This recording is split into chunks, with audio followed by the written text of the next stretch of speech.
ক্ষমতায় টিকে থাকতে আওয়ামী লীগ সরকার বিডিআর হত্যাকাণ্ড ঘটিয়েছে।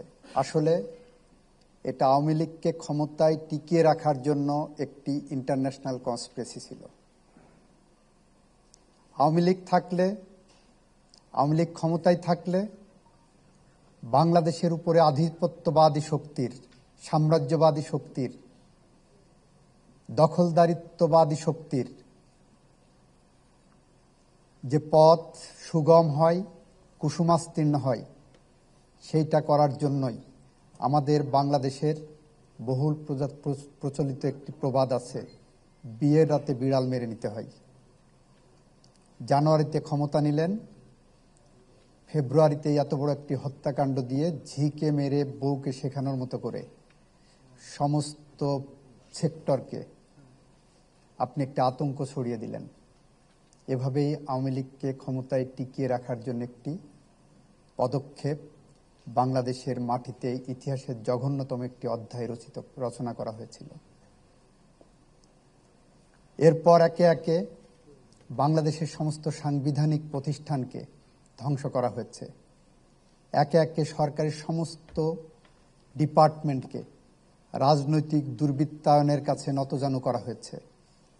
এরপর একে একে বাংলাদেশকে ধ্বংসের দ্বার প্রান্তে নিয়ে যে বাংলাদেশের স্বাধীনতা এবং সার্বভৌমত্বকে বিপন্ন করা হয়েছে।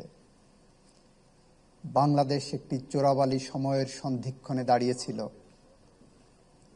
আমরা শুনেছি একটি বন্ধু রাষ্ট্র বন্ধুত্বের হাত বাড়িয়ে দেওয়ার নাম করে বাংলাদেশের লুটপাটের রাজত্ব কায়েম করেছিলেন। এখানে বিনা ভিসায় অসংখ্য বিদেশিদের চাকরির ব্যবস্থা করা হয়েছিল, প্রশ্ন করার কেউ ছিল না। সরকার ব্যবস্থা, গভর্নেন্সকে দুর্বল করা হয়েছিল। এভাবেই আমার রাষ্ট্রকে খাবলে খাওয়া হয়েছে, এভাবেই আমার রাষ্ট্রকে দুর্বল করা হয়েছে। এভাবে আমার সার্বভৌমত্বকে ক্ষয়িষ্ণু ধারায় নিয়ে যাওয়া হয়েছে, যার বিরুদ্ধে জুলাই বিপ্লবের মধ্য দিয়ে বাংলাদেশের মানুষ তার রাষ্ট্র ব্যবস্থাকে আবার ফিরিয়ে এনেছে, তার গণতান্ত্রিক ব্যবস্থাকে ফিরিয়ে এনেছে। এখন প্রশ্ন উঠেছে পঞ্চদশ সংশোধনী 2011 সালে পাশ করার মধ্য দিয়ে ক্ষমতা পাকাপোক্ত করা হয়েছে। পঞ্চদশ সংশোধনী পাশ করা সম্ভবপর হয়েছে বিয়ের রাতে বিড়াল মারার মধ্য দিয়ে। 14 সালের নির্বাচন সম্ভব হয়েছে সবার মধ্যে একটা ভীতি এবং আতঙ্ককর পরিস্থিতি তৈরি করার মধ্য দিয়ে।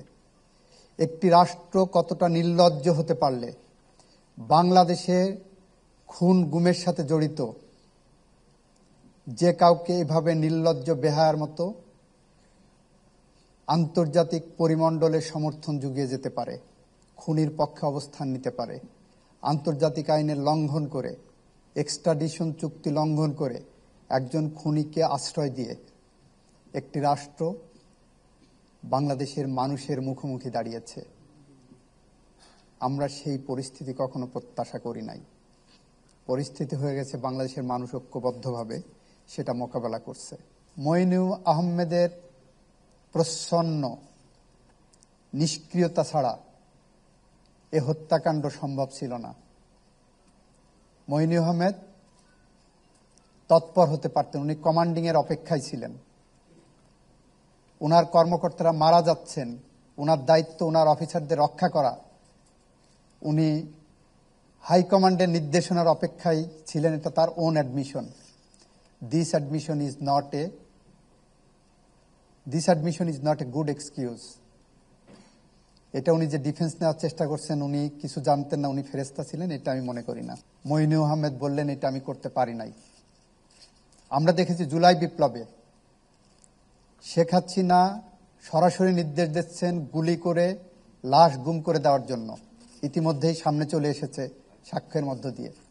সেখানে কই বর্তমান সেনাবাহিনী প্রধান, উনি তো সেই কমান্ড ফলো করেননি, উনি এটাকে অপরাধ মনে করেছেন। উনি তো কমান্ডের জন্য বসে থাকেন, উনি বাংলাদেশের মানুষকে নিরাপত্তা দেওয়ার চেষ্টা করেছেন। নাসিরউদ্দিন পিন্টুকে যখন এই মামলায় সম্পৃক্ত করা হয়, এটা একটি রাজনৈতিক গভীর ষড়যন্ত্রের অংশ ছিল। তার পরিবার মামলা করেছেন, সেই মামলার সঠিক তদন্ত হবে, সত্য উদ্ঘাটিত হবে। এমন একটি সময় হত্যাকাণ্ড ঘটেছে যখন নাসিরউদ্দিন পিন্টুর এই বিষয়ে ভূমিকা রাখার ন্যূনতম কোনো সুযোগ ছিল না। এমন একটি সময় হয়েছে যে নাসিরউদ্দিন পিন্টু এই ঘটনার সম্পৃক্ত হয়ে, এটাকে বলা হয় সার্কামস্টেন্সিয়াল এভিডেন্স, সম্পৃক্ত হয়ে তার কোনো ব্যক্তিগত বা তার দলের কোনো লাভ ছিল না। যাদের লাভ ছিল, যারা কমান্ড করেননি, এদেরকে রেস্কিউ করার জন্য যারা সেনাবাহিনী প্রধানকে তার ভাষ্য অনুসারে ফোর্স ডিপ্লয় করা থেকে নিবৃত্ত রেখেছেন নিজেদেরকে, তারা এবং নাসিরউদ্দিন পিন্টু কখনো এক কাতারে ছিলেন না।